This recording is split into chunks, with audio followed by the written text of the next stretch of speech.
Assalamualaikum warahmatullahi wabarakatuh.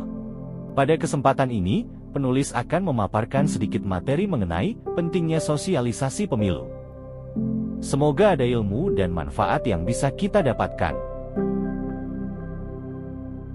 Negara Indonesia akan kembali menggelar pesta demokrasi, pemilu dan pemilu kada serentak tahun 2024. Oleh karena itu, para penyelenggara pemilu, khususnya Komisi Pemilihan Umum atau KPU, selaku leading sektor penyelenggaraan pemilu, bersama badan ad hoc di bawahnya, harus bekerja ekstra untuk mempersiapkan pemilu dan pemilu kada serentak tahun 2024 dengan sebaik-baiknya.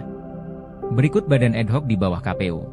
Dalam pasal 2 PKPU nomor 8 tahun 2022, disebutkan bahwa badan ad hoc pemilu terdiri dari beberapa elemen, antara lain, 1. PPK atau Panitia Pemilihan Kecamatan.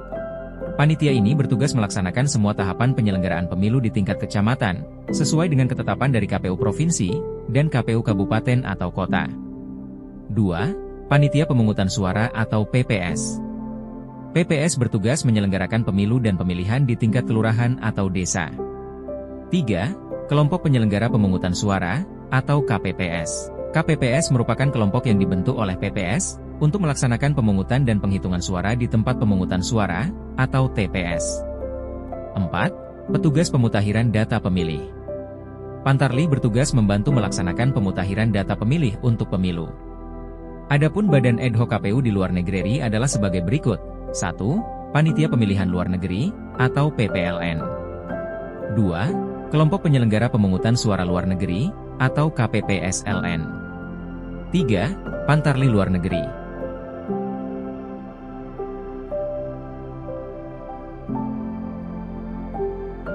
Berkaca pada pemilu 2019, memang terjadi penambahan tingkat partisipasi masyarakat atau partisipasi pemilih, namun perlu kita ketahui juga, bahwa terjadi peningkatan jumlah surat suara tidak sah.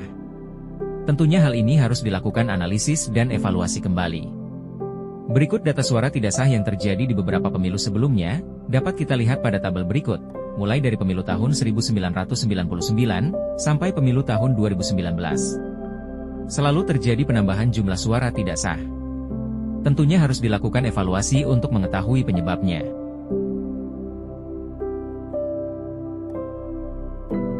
Selain memperhatikan jumlah suara tidak sah tersebut, kita juga bisa memperhatikan pernyataan Ketua Komisi Pemilihan Umum atau KPU. Menurut Ketua KPU, Bapak Hashim Asyari, terdapat penambahan jumlah pemilih baru di pemilu dan pemilu kada serentak 2024. Penambahan pemilih baru itu meliputi, penambahan pemilih pemula, yaitu pemilih yang berusia tepat 17 tahun, pada tanggal 14 Februari 2024, atau pada saat hari pemungutan suara yang berjumlah 428.799 orang. Pemilih pencabutan hak pilih berjumlah 5 orang, pemilih berubah status dari TNI berjumlah 307 orang, pemilih berubah status dari Polri berjumlah 875 orang, dan pemilih pindah masuk berjumlah 148.153. Dengan demikian, total pemilih baru pemilu per Juni 2022 mencapai 578.139, dan nantinya akan terus bertambah, hingga berakhirnya tahapan pemutakhiran data pemilih.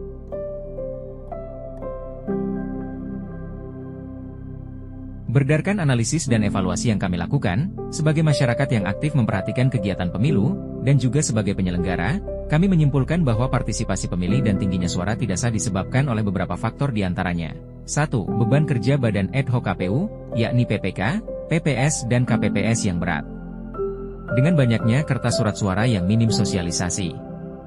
2. Jumlah surat suara yang banyak, menyebabkan kebingungan bagi pemilih terutama pemilih yang sudah lanjut usia. 3. Banyak pemilih yang kurang paham cara mencoblos pilihannya, sehingga kebanyakan surat suara robek. 4. Kurangnya sosialisasi pemilu dalam hal, cara-cara memilih di TPS.